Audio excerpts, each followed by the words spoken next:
I think we're calling it a Rabblebasket now. Yeah, apparently now, yeah. Little podcast series about the racings.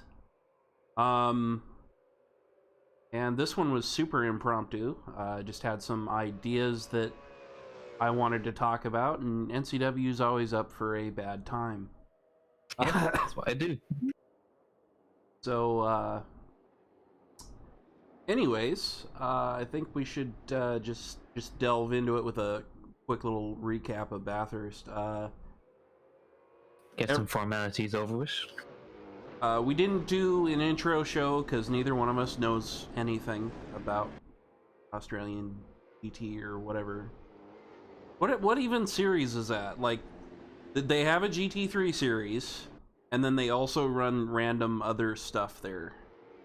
It's kind of like VLN, like how Nürburgring works. It's kind of, but the VLN people actually care about that championship, but no one cares about Intercontinental GT Cup or whatever they're calling it this year. Like, nobody cares. Right. Like, they all show up for Bathurst, then they fuck off. I don't even know if the GT4 classes or any other classes are even in that like championship. They even get points, yeah. I think they just show for Bathurst. And, well, everyone just cares about Bathurst. And there was some... Yeah, the field for that's really varied. You know, obviously you have the GT3s at the top, and you don't really see anything but those on the broadcast. But there's the GT4s, like you said. There's some touring car thingies floating around in there. There was some... they're called Mark, and they're pretty much seem to be Trans Am cars. Yeah. All floating around in there. They're always cool. They were cool. They did some sweet jumps. Yeah, as you do. Some of them caught fire. Yeah, as they also do. Yeah. Interestingly, the Mazda-shaped ones caught fire. So you know, a few weeks ago I said that Mazda was cursed. They're cursed. Yeah, they're cursed. Race Control was looking for a lap record. They wanted to go for 300. That didn't happen. No. There was a lot of cautions. Yeah. Everybody The thing died. with the cautions is, it felt like there was a lot of cautions, because there was a lot of cautions, but I think we only had 2 more caution periods than we had last year. So yeah. Bathurst is just gonna Bathurst. Yeah. It's gonna be trouble. It's probably the most challenging track outside of the Nordschleife that any series runs still. I feel comfortable saying that. Especially when you've got the likes of GT3 cars. Right. A lot of them. With like, vastly... There's nearly 60 cars. Yeah, and it's not that big a track, so they're always bunched up. And you also have the vastly differing skill levels because of the nature of those classes. So, I don't even remember who won, but there was so much carnage. The most important thing is who came third, because the 75 car came third overall. So far, our picks, when we make a pick, have not been very good. No, we were very wrong. We assumed they were going to die. They didn't die. The one car not to die. Of all the cars, not to crash that race. That one. Yeah. To be fair, because everyone else crashed, they actually got most of Bull's driving time done under yellow. Right. So... did he even get like 20 minutes of green flag racing? Not that I saw. Yeah. So then it was just it was the 3 pros running it, so yeah. It turned out pretty good for him. Unlike pretty much everybody else. Yeah. Except for the eventual winners. Was it an Audi? Was it a Porsche? It was one or the other. But either way, no one on that podium was going to make it to the end if it didn't get red flagged. Right. I believe it was the Audi. They were in front. Yeah. The Porsche was kind of sitting on the catbird seat. Didn't work out for him. Yeah, someone had kind to of a go and block the mountain and get a red flag and all that. terrible accident. Really, really terrible Yeah. accident. If that Merc had been right-hand drive, that guy'd be dead. Like, it was gnarly. But nobody. Yeah, they tend to skim over that on the broadcast, but I believe he actually did break some ribs. Okay. He did get out of the car on his own, though. So, you know. Yeah, everyone did throughout the race except one who essentially snapped his pelvis in half. Which, that's nasty. Yeah. Yeah. Which wasn't nearly as bad a crash as that either. It was just kind of. It didn't look nearly as bad a crash, but obviously it was. Right. And it's a worrying thing. Like, on one hand, yes, it's good GT cars are safe and all that they're, you know, getting away from accidents like this, but on the other hand, you don't usually see GT3 races where, you know, they're cutting off roofs to get people out of cars. Yeah. You know, unfortunately, racing, it's always going to have that random aspect to it. And especially at Bathurst. Yeah, especially almost to the point where it's not random if it happens there. But you know, you're going very, very fast in tight spaces. Things can go wrong. Things can go wrong in unexpected ways, and that's you can make the cars as safe as possible. There's always going to be that edge case that all the conditions were right for it to be as bad as possible, and unfortunately it happens. Which kind of fits the themes we're going to have today, at least for the first bit. But as Shark in chat here has mentioned, sorry YouTube, you don't get to participate in chat. You should come by. Questionable marshalling. Highly questionable marshalling. We pick on him for the fire extinguisher thing with that Mark Mustang that caught fire. It was really entertaining. I wish I had it queued up for the stream, but I stuck. But that last accident that ended the race there, they had a lot of time to get a yellow. Best I can tell.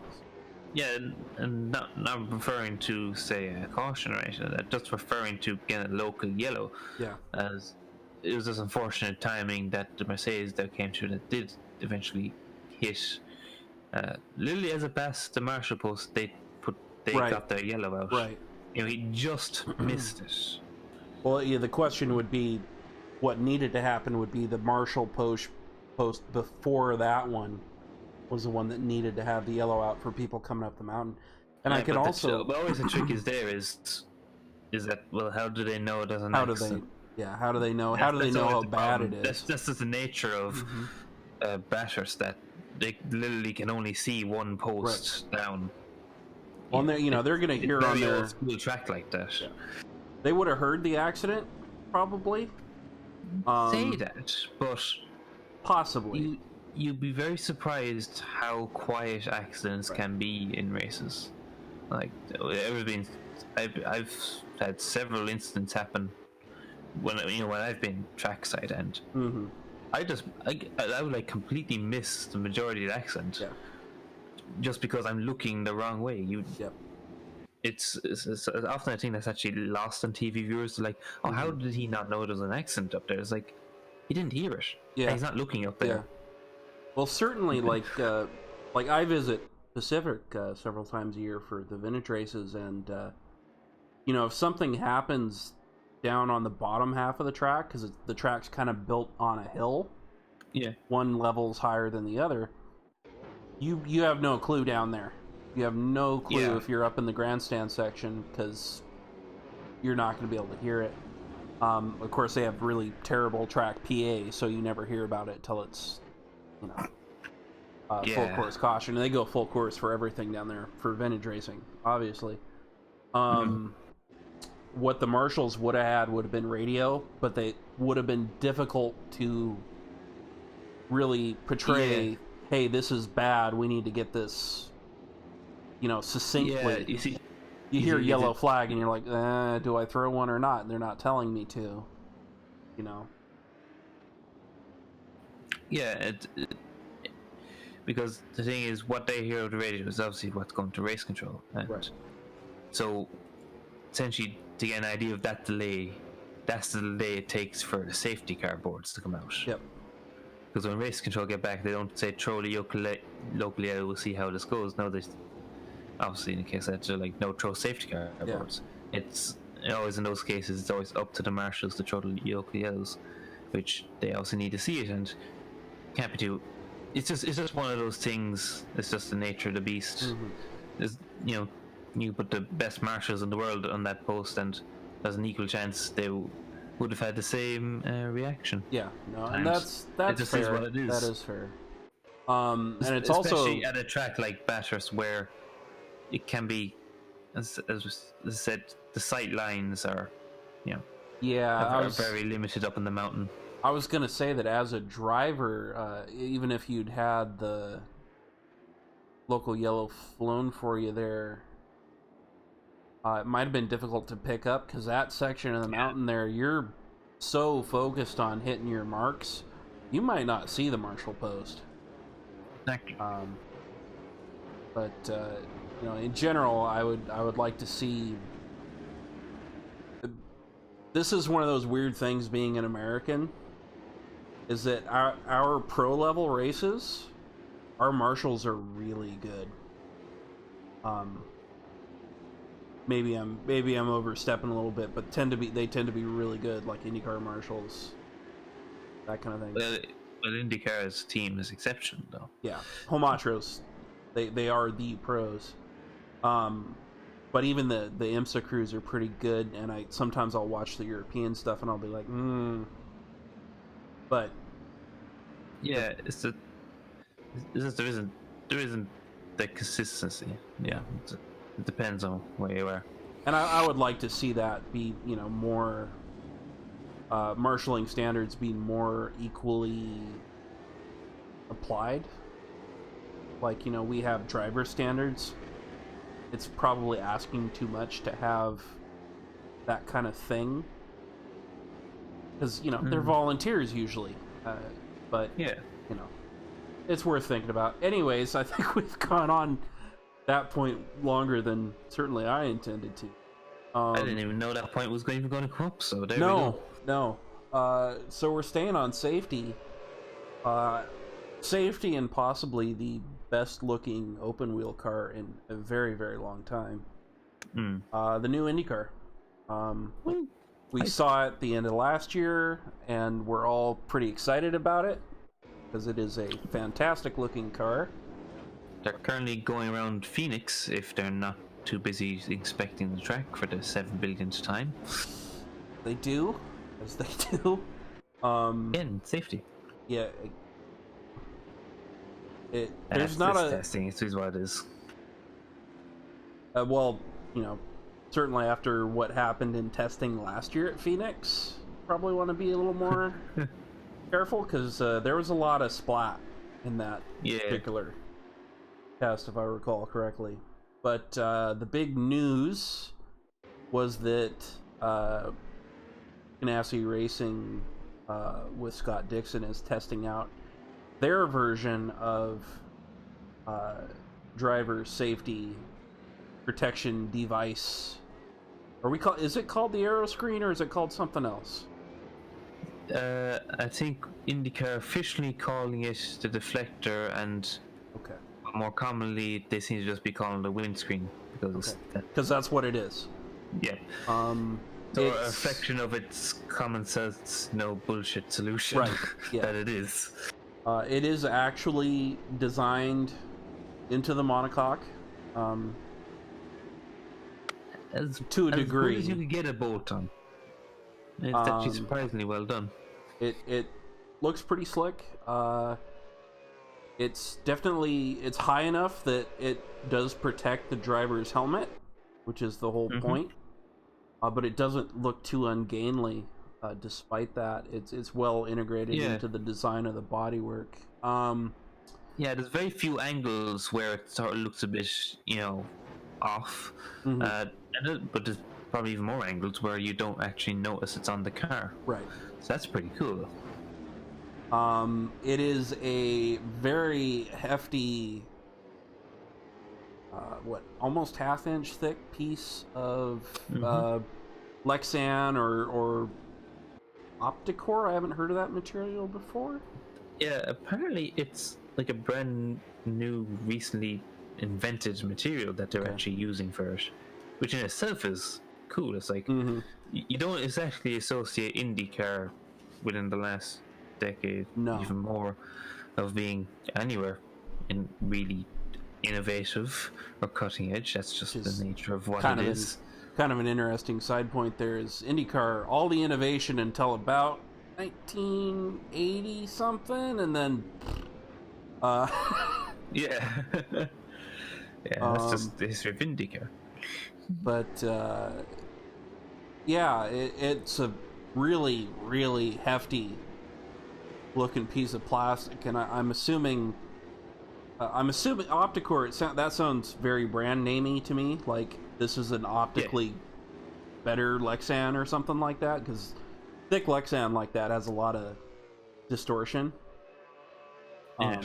which you don't want in a windscreen, obviously. So it's probably some variation on that theme. I don't know. I'm not a chemical engineer.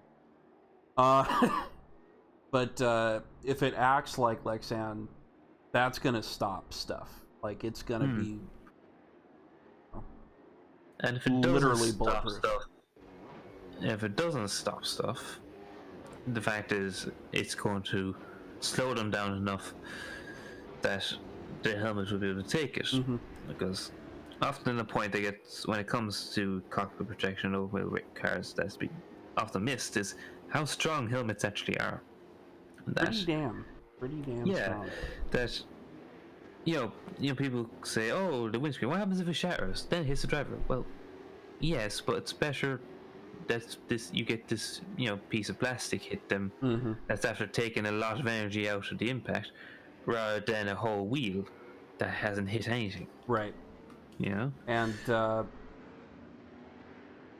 very important point is the angles that things are going to come in, and B, of the windscreen.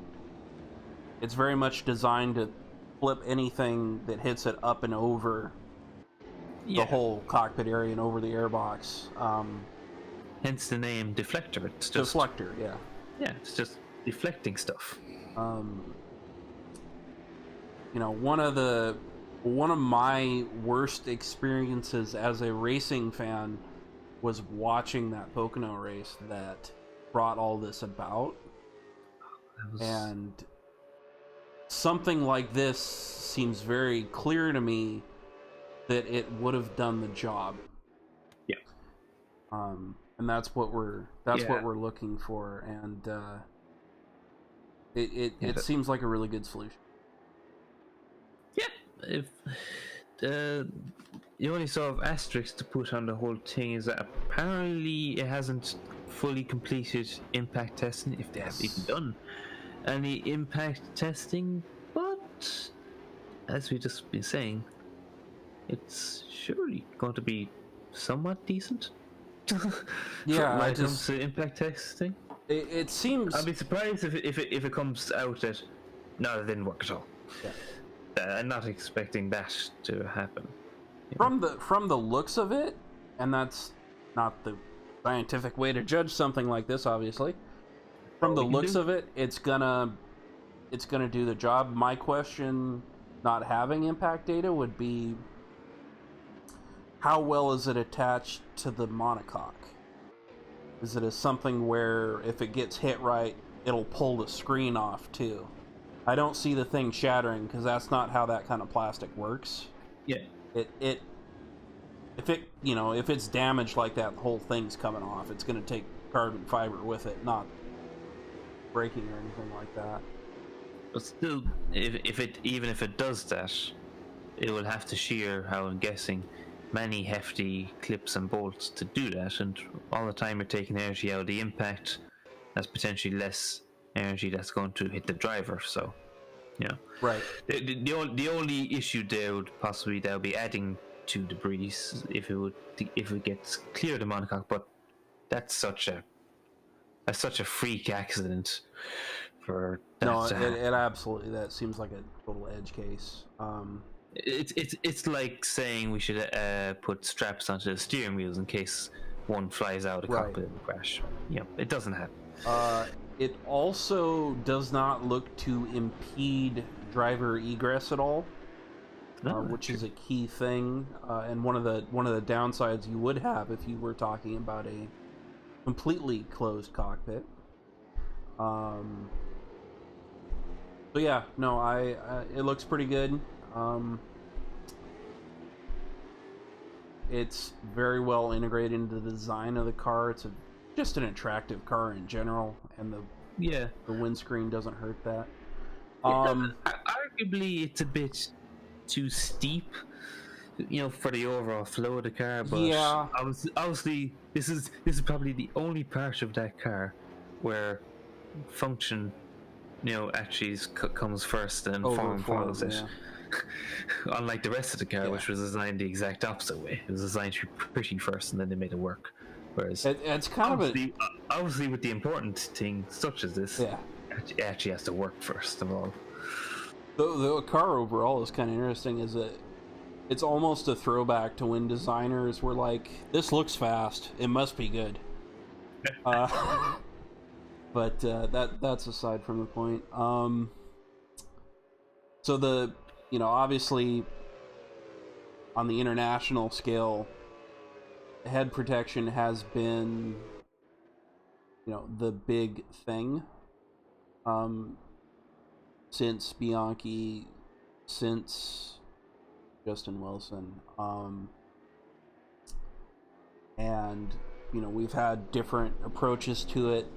F1 played around with this windscreen idea too, and they didn't like it. Optically is perhaps a concern with these cars, although I would point out, and I'm baffled that people don't understand this, the four Formula One cars, before Formula One drivers wore full face helmets, the cars had windscreens. Fairly large windscreens. Certainly, if you look at a Lotus 33 or something like that, it's got a pretty big. Even up into the 70s, cars will have significant windscreens. Hell, even in Alan Prost Reynolds days, they actually tried something akin to a windscreen like we're seeing now being tested. And they're purely doing it for aero reasons. Right. Like in the early 80s. It didn't work because they didn't get down understand the optics. Yeah. Which obviously has been the struggle of previous designs. It was really the only reason that the Ferrari's version of windscreen didn't work, famously after one lap. Yeah, I mean, it really seems like a case where maybe you run it for a couple more. Maybe you try and learn the system instead of just saying this is garbage. Right, but just saying. To be fair, if you look at that windscreen, like from nearly every angle you look through it in the pictures, the thing is distorted to fuck. It's like, which brings the question of, how did you think this was going to work? Yeah. So, chat's chiming in. Indeed, the old windscreens were not at all structural and wouldn't stop a damn thing.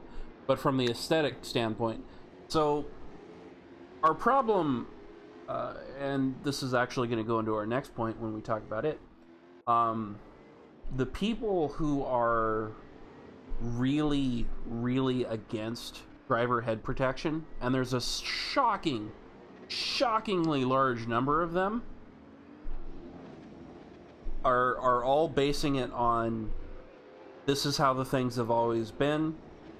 when they haven't been, which is your point of the. That's why I bring it up. Yeah. Yeah, it's like it was like maybe when people would have the same argument and it would always evolve into, oh, you're killing off open wheel racing. Why is it open wheels? It must always be open wheels. And then you just show them a picture of Mercedes from like 1953. Yeah, you show them the Streamliner. Yeah, it's like that's an F1 car, and they'd be like, "What?" And they can't argue because that's an F1 car. It competed in F1 races, but for all intents and purposes, it was a single-seater sports car. Mm-hmm. Yeah. But generally, this seems to be. I'm hyped. I like it. I think it's the right way to go. I think it's vastly superior to the FIA Thong. I mean, Halo.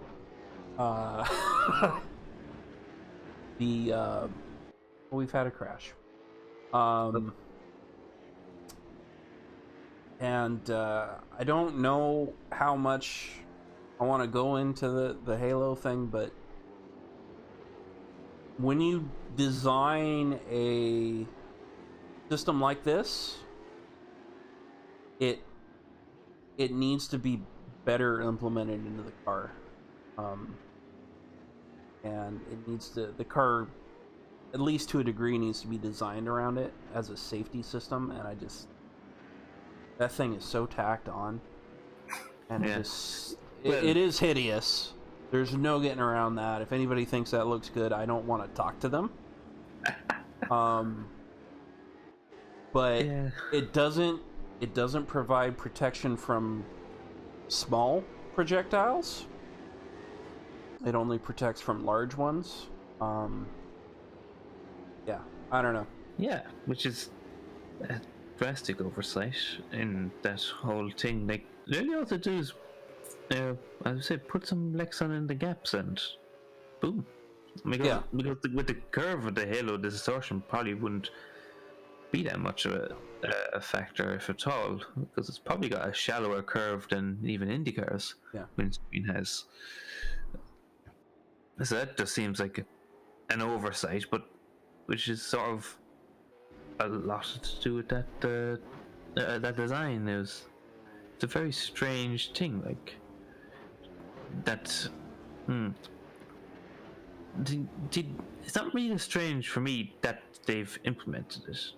That's fine, and that actually makes logical sense, because they went, we need head protection for this year, right? And this is the best they have, and it is the best they have, and there's no argument about that. That's the best system they have that can be put on a little car now, right. At this exact moment. What's worrying for me is essentially the FIA have gone completely silent about anything else. They're sort of going, that's it. Right. Again, this is the American perspective speaking here, so indulge me a little bit. FIA, from my opinion, they seem to have a real case of the not invented here thing. Oh, yes. Which we do too. I'll fully admit that. But also, as of late, they seem to be prone to some really knee-jerk stuff, and then kind of sticking with it even when it doesn't look brilliant. But and that's just classic F1. Yeah. But it's just what they do. Yeah. Anyways, hopefully this system does work out. There was one other point, and our notes say that you were gonna skewer me for it, but I'm gonna bring it up anyways. They're gonna need tear-offs on these, because yes, windshields. I'm suspecting they're only gonna be able to do like the center section, so they don't have to have the outside tire changer like grab it and then walk around the car with it. But they'll figure something out.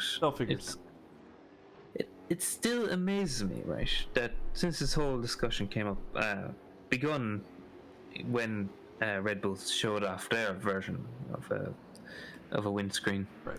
And people immediately went, "Oh, what's going to happen when dirt gets on it? Yeah, what's going to happen when oil gets on it? Oh, And it's like, it's just a classic sign of someone who has never watched any racing Right. outside of F1. It's like, you how do you drive on the road in a car with a windscreen? What happens when oil and dirt gets on that? Use a windscreen wiper, you idiot. And then they go, but they probably won't have a windscreen wiper, which these cars probably won't. No. Single seats probably won't have windscreen wipers. Oh, what are they doing? They'll use a tear off, you idiot. It takes about 5 seconds. Probably take about 5 seconds in Google to look up race cars with windscreens, and you immediately see cars with tear offs on their windscreens, because that's what they do. And it's just a sign of ignorance to go down that route, not posing it as a question like you did of how are they going to work the tear off, but does the tear off exist? If coming at it from the angle of, oh, it'll get dirty, therefore we can't have it. It's like, no, solutions exist to this, and have existed for probably before you were born, you idiot.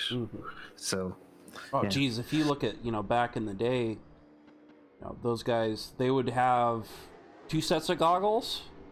They'd be wearing one at the race start. They'd have another one around their neck, and then a rag stuffed in their pocket so they could wipe.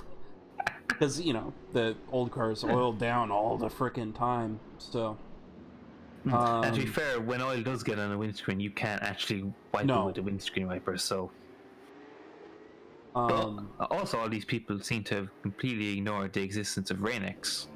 That's a magical substance. It is pretty magic. You'd think that I would be a noted Rain-X enthusiast living where I live. No, never used it, but it's pretty good from other people I know. But, it is magic. And I think our bafflement at F1 fans is going to transfer into our next point. The FIA has... Run, Sharky. Run, Shark, run. The FIA has... this was not a knee-jerk reaction, because they've been talking about doing this for years and years and years. I remember. They've done away with the grid girls. So, my point of view on this deal is, it's not a great loss for the sport. It's something that they've been doing for a very long time.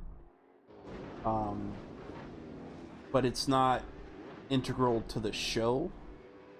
And I understand that, like, a lot of the circus around an F1 race is part of it, it builds things up a little bit. But it's not so important that, removing it changes the whole thing.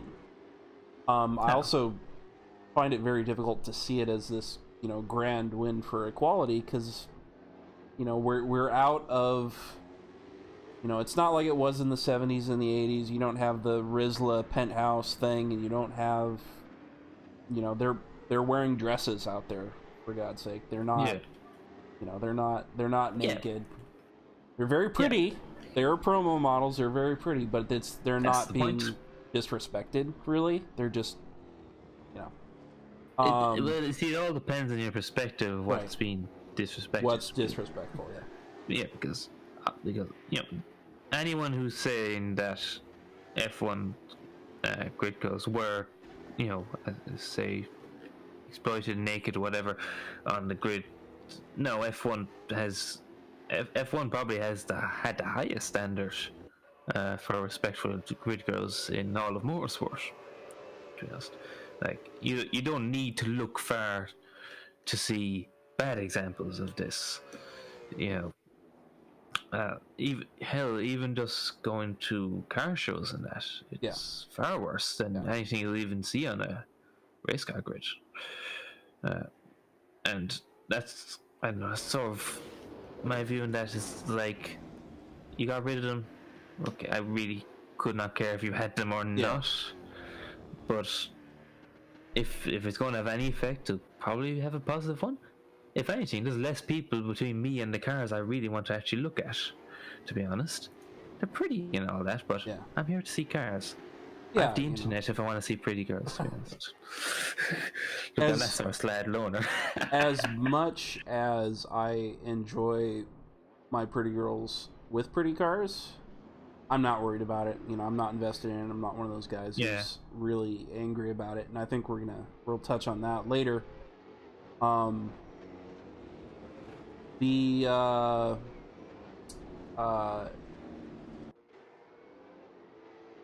as a change to the show, no big deal. Shouldn't be a big deal. Except for the rabble. Has anyone even seen an F1 grid like in the last fucking decade or so? Right. It's circusy, but not a circus for the people who are complaining about it. Right. It's like, what? Okay, I bet you the vast majority of people are complaining about this. Like, okay, what's your view of a grid when it comes to a race? Oh yeah, you probably didn't see a grid. The closest you get to a grid is Brundle's grid walk. Yeah, that's close as you're getting to a grid.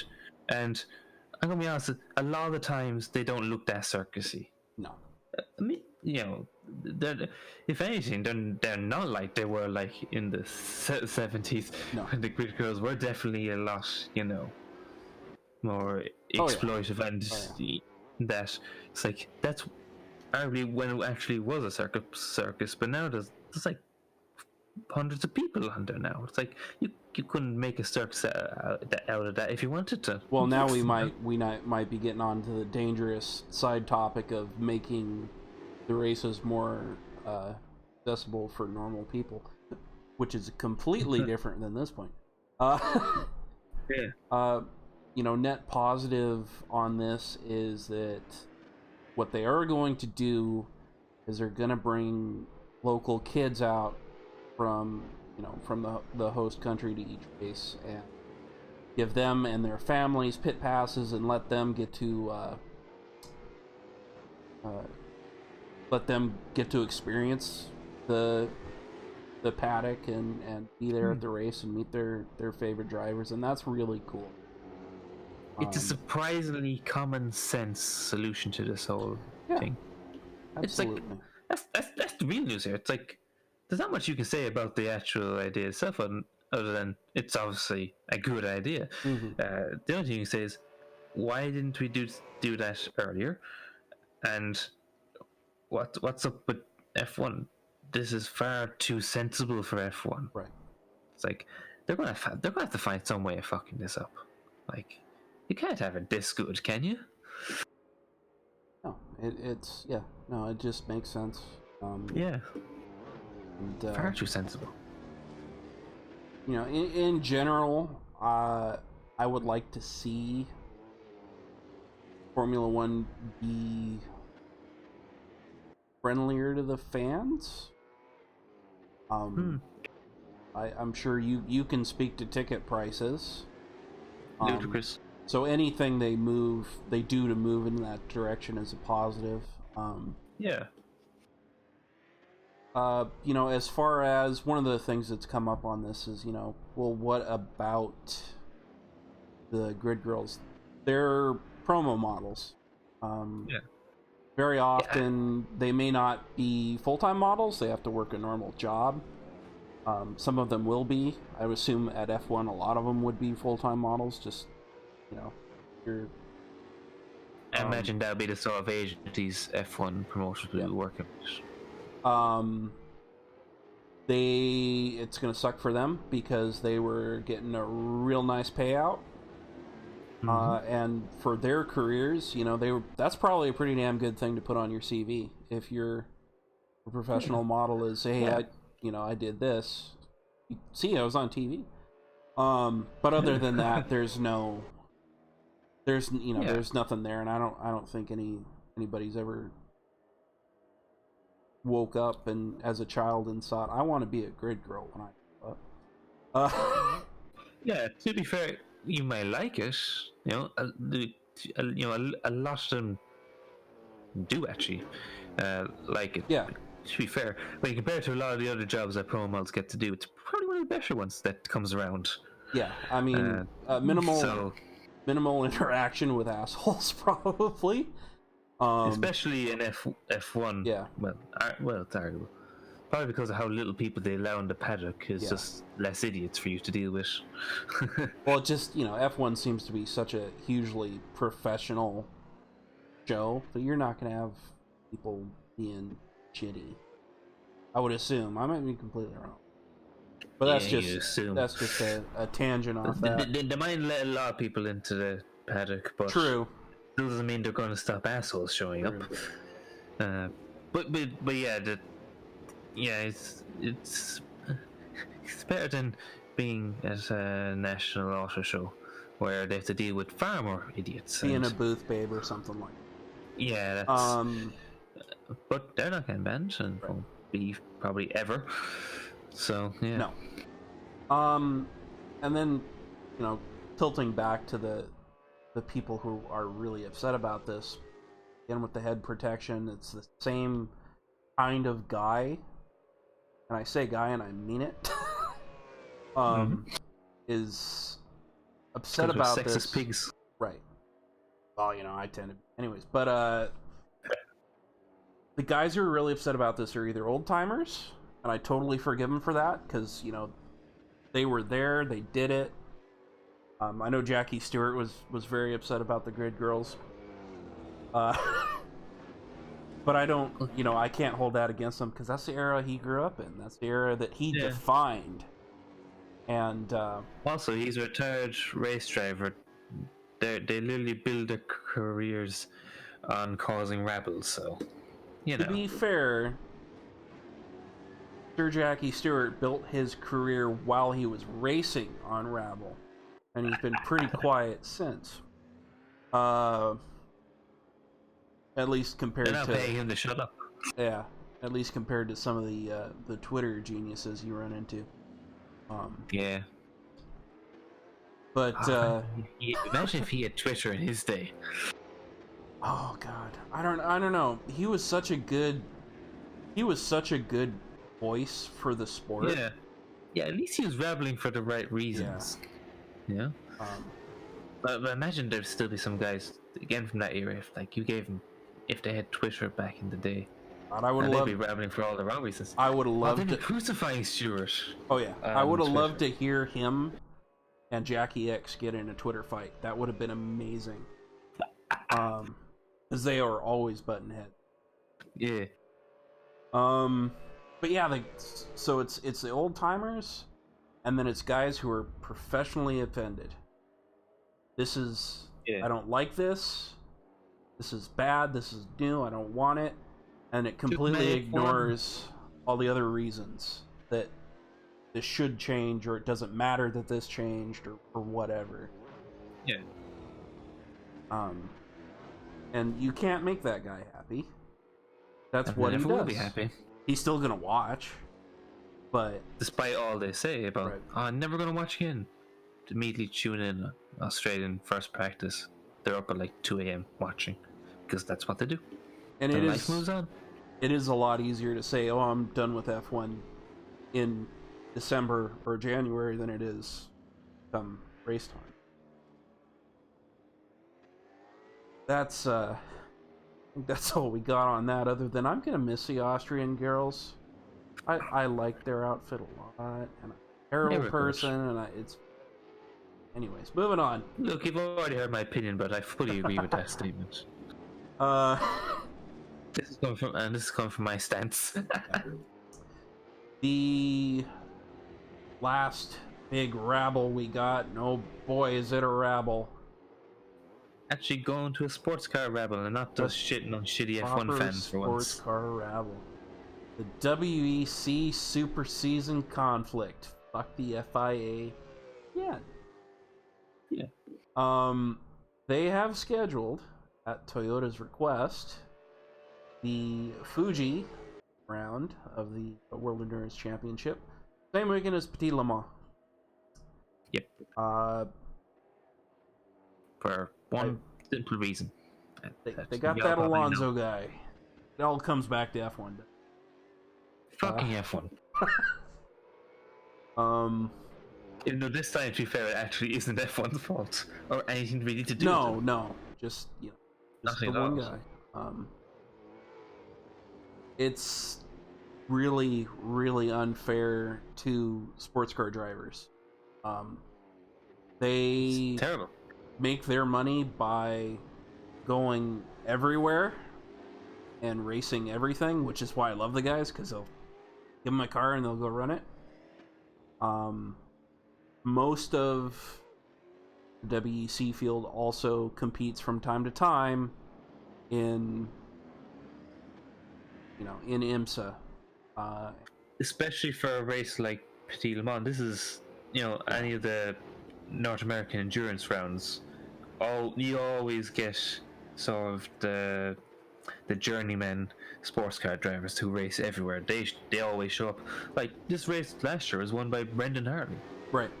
This if saying that if this had been a year before, he wouldn't have been at that race because he would have had to be in a Fuji to race with Porsche. Yeah. But because traditionally the big races have always avoided these clashes, you can get things like that. You can get the likes of Brendan Hartley showing up at Petit. You get especially in the GT ranks. Mm-hmm. With the crossover between the GTLM and GTE, you always get drivers crossing over and doing various things in either series, and well, now they can't do it. Right. And the thing is, it's going to hurt the little guys more because you say they make their money for each race they can do. Mm-hmm. That for every race that they commit to, that's a bigger contract that they can do. That's probably how they could sign a contract with a team in the first place, is because they can say, yes, I can do these races for you. Yeah. Well, now you've taken away a race from them that they can't do, especially such an important race in America that now they are unavailable for, or maybe they are available for, but then if they're not, then they have to sacrifice a whole another championship. So Yeah, and then, as a driver, what's your choice here? Do you go run the WEC round? The 6 hours of Fuji, or do you go to Petit Le Mans, which I would argue is a kind of higher in the pantheon of endurance races than it definitely is, but yeah, it's going to come down to contracts on money and essentially who got bids on the priority for your drive. And the thing is that often when these drivers get sort of flown in for rounds in IMSA, they're not really interested in the championship. They're just here to help a team maybe get a championship or do well in this particular race. So unfortunately, that means that the reality is the championship they're going for will be the WC, which is perfectly fair enough. Mm-hmm. But that also means that then they have to go to Fuji for that. Obviously, the inverse, if they're usually IMSA full time, now they can't go to Fuji, and they probably wouldn't be going to Fuji anyway if they're IMSA full time. But you never know. There are several drivers coming into that were going to take advantage of the super season in the WC to actually run full time in both series because there wasn't any clashes. Right. And now IMSA have gone and have a clash now with their final race. Right. And I suspect the teams and the team lawyers are going to have a lot of issues sorting out where guys need to be, what the contracts are going to work out like. So that's just kind of shitty, and it didn't need to happen. They could have figured something else out. They chose not to. FIA one thing they could have figured out is why do all the international races in Japan have to happen in October? It's not a really good time to have a race in Japan, for one. Unless you really dig driving in a monsoon. Everyone loves those red flags. Yeah, because the track's flooded. So it's dumb. It's a bad. This is actually your point, but it's a bad precedent. Yeah, we've had it before. We continue to have it in F1, where a team has enough leverage on a series that they can force decisions. the situation in Formula One with Ferrari's leverage on the FIA and whatever we're calling F1's ownership group now. I think officially it's still called FAM. Okay. So Is always been a net negative. They've always been able to bully their way into getting what they want, which is not good for the health of the sport. This is much smaller than that, I'll admit, but it's not good to see in sports car racing. yeah, and it was always the danger, and it was what was already happening. To be fair, as the manufacturers dropped out of LMP1, suddenly Right. the ACO were getting more desperate to keep their manufacturers happy, and we saw it like all the 2021 LP1 regulations were written for Porsche, and really only Porsche. Mm-hmm. Because Porsche were paying for the whole damn show. Yeah. Of course, then Porsche put out, and those regulations conveniently got thrown in the bin. That's not really, Yeah, they're not around to use those regulations, so let's dump them and think of something better.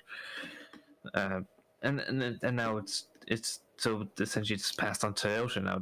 They need to keep Toyota in to give any sort of prestige to the championship, which I absolutely understand.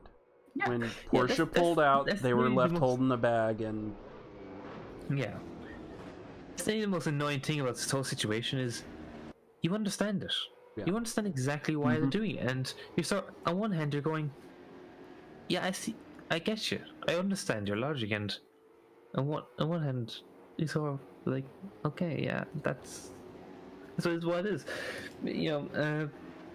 because the play from their side, it's Alonso is probably never going to attempt the WC again, especially if he wins Le Mans. Yeah. This is because of how spread out this season is a perfect opportunity for the likes of Alonso to go for a WC championship, which it seems like he intends to do that, as well as obviously get the victory in Le Mans. The victory in Le Mans is his obvious priority, but it seems like he's also willing to have a go at a championship.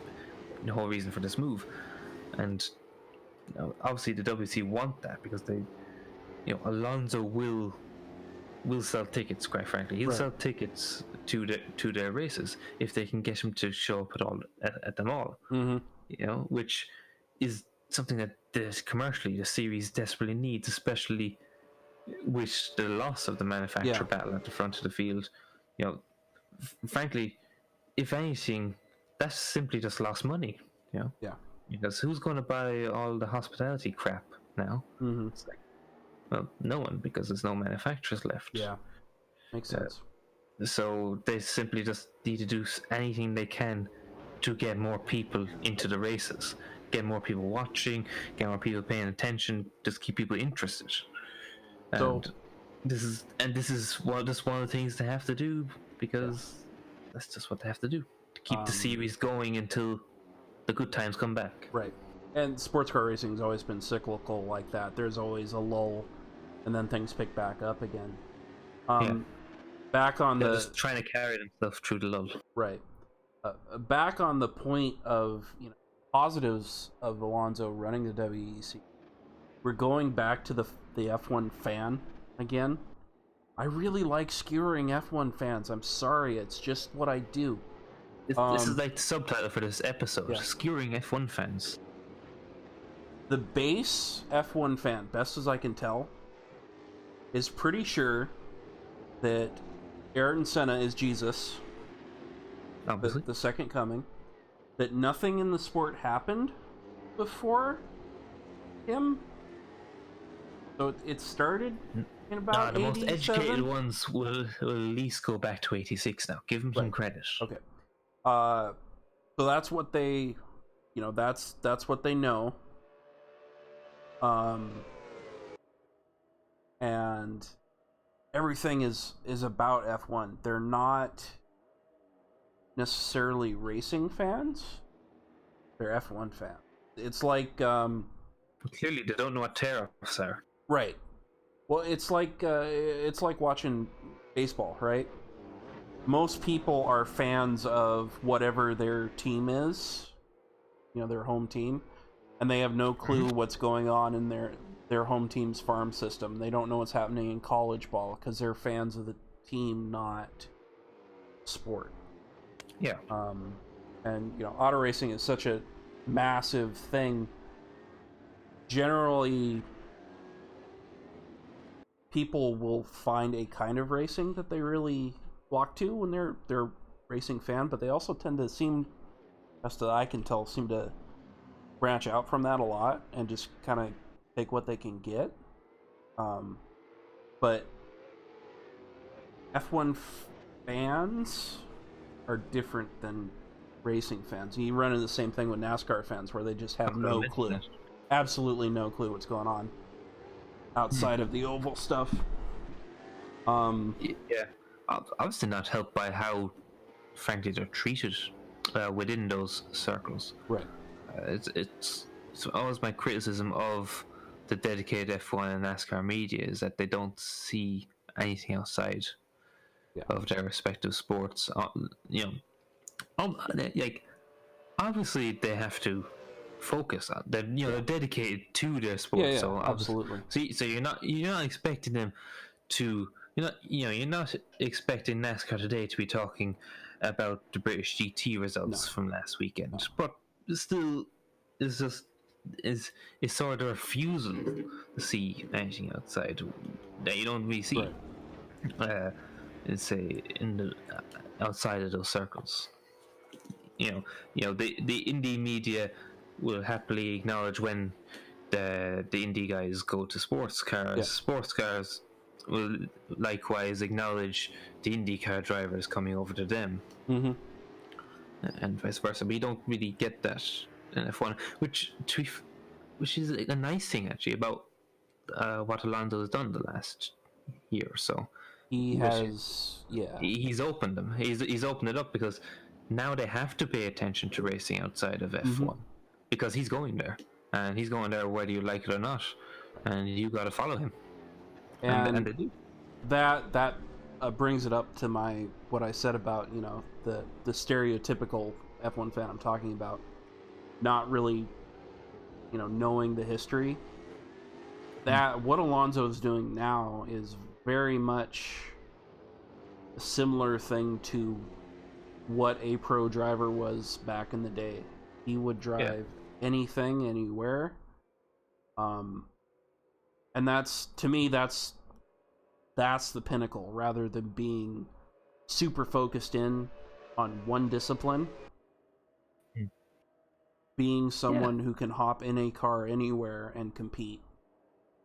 That's the ultimate. And I'm really glad that he's doing it. It's unfortunate some of the circumstances that let this happen. But it's really cool to see, and I'm happy to see that. I just wish that situation didn't cause a situation where series would get have to make it crazy like that. As far as let's reschedule this race for the team. But it is what it is. But no, it's going back around. It sucks for the sports car guys. It's probably better for the WEC as a whole. It's bad for IMSA. Yeah, because WEC have been quite cold about this. They've added it up, and without a doubt, it is the best for the WEC to do this. Right. That's simply what it is. For sports cars as a whole, it sucks massively. Yes. But for what they want to do, they will take that suckage, and they'll deal with that to get over that. Because as far as I see, they only have to do this once because Alonso probably he'll do this season and he'll never be seen in a sports car again. Right. Well, At least not for a full who knows, season. yeah. Until he retires, and of course if he retires, who cares if it clashes? Right. F1 because he won't be racing F1, so it doesn't matter. Then He does very clearly seem to be looking at his overall legacy, and I think he wants to be seen as, in the same light as one of the old masters.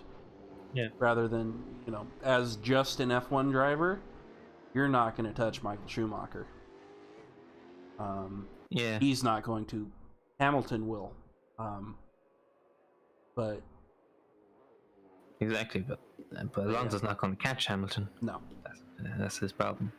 But to be held in company with Graham Hill, that's about as good as it gets. And he could do that. He can. He legitimately can.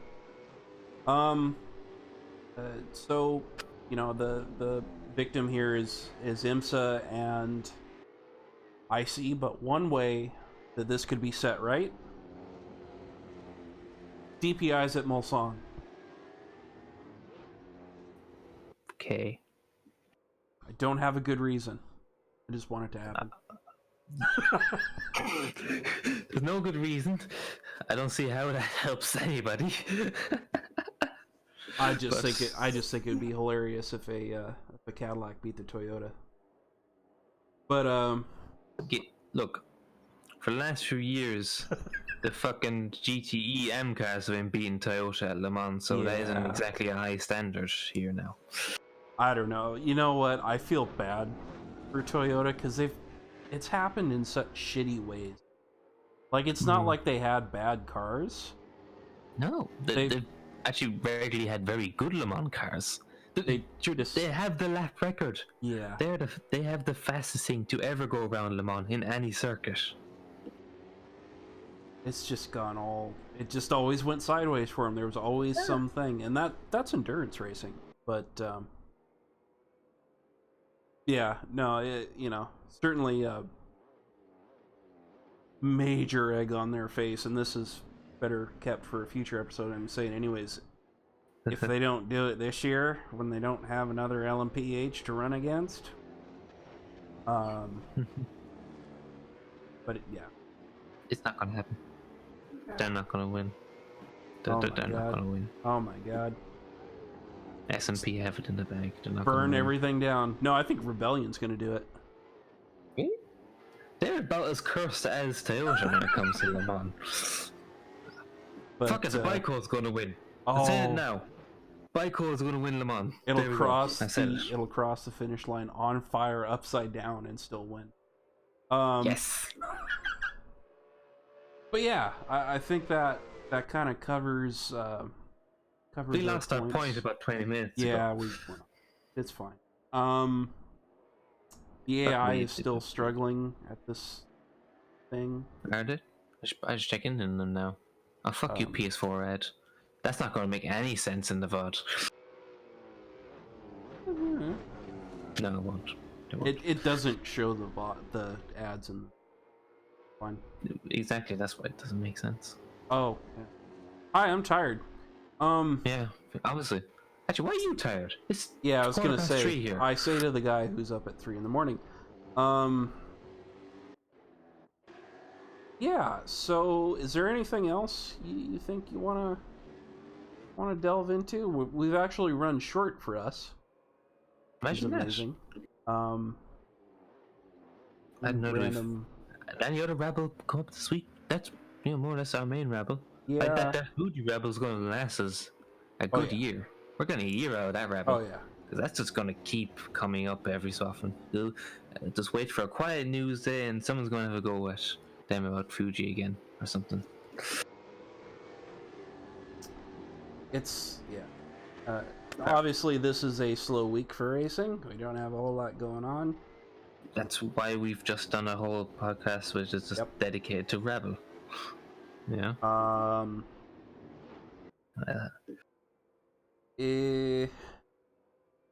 I think there's like an ARCA race or something. You know, Daytona, obviously, next weekend. Well, if we didn't know anything about bars, we know even less about ARCA, so we can't say anything other than you should probably watch it because it's probably going to be a shit fest, and that's always entertaining. Yeah, I don't know. So, I kind of cut my teeth watching NASCAR, and I've just gradually drifted away from it more and more.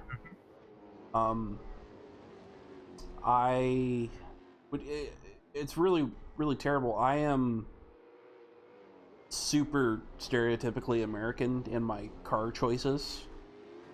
What I drive, what I'm into. Don't really follow stock car racing, even though. Yeah, you literally drive a stock car. Yeah. Or what could be yeah, someone probably tried to run down a stock car race back in the day. Oh yeah, no, Chevelles were pretty common in not in pro stuff, but in short track stuff, absolutely. Oh yeah. Not 4 doors, granted, but that was the point I was kind of going to make. Like, yeah. Yes, 4 doors, maybe not. If only because it was extra work to weld up the extra set of doors. But yeah, not a lot going on there. NHRA is starting up soon. They've already started their winter tests. That's well beyond the scope of what we're going to talk about, unless something really interesting happens. I don't know. Although if you do want to point to equality for women in motorsports, NHRA is the place. And then some asshole will say, well, they have no skill anyway. But they're wrong. They're completely wrong. There's a whole hell of a lot happening in a top fuel dragster.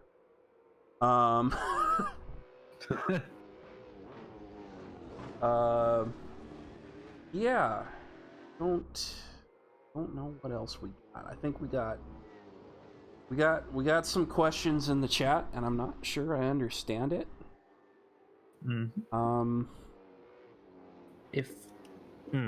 I'm referring to cockpits where? In drag racing or in something else's? We need to see what Tact is on about here. In drag racing, yes, the cockpit design, the closed cockpit capsule design is becoming more common. The thing about drag racing is that the actual structure there is the caged windscreens themselves aren't really that structural at all. No. They're about structural as the 70s windscreens that we were talking about way back earlier. There's a lot of aero in the windscreens on those. That's the whole point, really. They're not really there for safety. They're just there to go fast. And the Tact was talking about referring to cockpits and top fuel dragsters. And we covered that. The cockpit capsule idea is actually pretty old. It might have been implemented before this, but what I know it from originally is unlimited hydroplane racing, which is as distinctly a Pacific Northwest sport as anything, because it's pretty much just here in Detroit that anyone knows about it. But they'd been open cockpit. You know, they ran from the 50s on in the shovel noses, and then they went to the pickle fork boats, and they got faster and faster and faster, and those crashes were always terrible. They'd hit a roller, the thing would go up, 200 feet in the air and throw the driver out. So many good hydroplane pilots were killed in really terrible crashes. And finally, in the 80s, somebody got a surplus F-16 canopy. They bought from, I don't know how they got it. They bought it from somebody. Yeah. And they bolted it onto the top of their boat, and suddenly they stopped dying. So, imagine that. The modern boats are now, it's actually a capsule where the whole driver compartment is a distinct piece. It's it's part of the monocoque of the boat, but there's extra, there's a lot extra in the cockpit area, and they have the canopy is very sturdy. And then they have a escape hatch in the floor as well, because when those things go over, they tend to not go all the way over. They tend to land on their top, so you need to have multiple egress points. Yeah, of course, safety in boats is always going to be pretty sketchy. Yeah, because by their nature, water isn't exactly safe. No. So, yeah. And so I would love to introduce people to unlimited hydroplane racing, but boy, that's a hard one. It's a hard one to explain. And unfortunately, that's a sport that's dying. So there we go. That's what this podcast is going to be this year. We're going to be IMSA, IndyCar, unlimited hydroplane racing. Where else are you going to get that combination? I don't think you could handle my rabble on that. If you want to talk about a poorly run series, H1 is terrible. Just awful. But anyways, yeah. I think that kind of covers the deal. Power says he watched hydroplane racing. No, that's good. It's very niche. Like, if you just watch it, what the fuck's going on here? You know? But once you understand, you usually keep saying what the fuck's going on here. Anyways, yeah. But yeah, I want to. There's going to be a form of racing that we haven't covered tonight. I mean, when flat track racing comes back, that's going to be a regular thing that we're going to have no clue what we're talking about, but still bring up because it's so spectacular. Yeah, it'll be our analysis would probably be something like the flat track on tonight. Go watch it. Go watch it. Yeah. There we go. I just hope the flag guy never retires. So yeah, he probably never will. I think he'll die that way. Like, he'll be like in his bed in the hospital suffering a massive heart attack or something, and he's still waving flags. But yeah, thanks guys for coming out, and that will conclude the Rabblebasket special. The Rabblebasket special. We might be sticking with that just as a general name for the show. I guess the show, and it needs a name. It is officially a show after we've had 3 episodes, right? That's something. It's good enough, isn't it? I'm Les Cubes. If you're watching this, you know, but we're just gonna pretend. And this is NCW. It is. And it's 3:30 in the morning for him, so it is. I don't know how to support this guy properly, but he's awesome and very bad choices for his own health in order to rabble properly. Oh, no, start me here. Nice. Anyways. Yeah. So give we're us done. more racing so we don't have to do shit like this. Fill in. I don't know. I don't think we're going to do too many more of the rule and procedural change rabbles, but it's quiet right, so it's fine. Unless they keep doing more dumb stuff.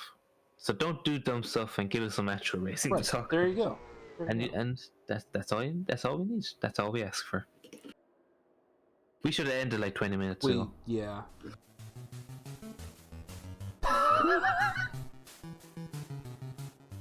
Well, thank you.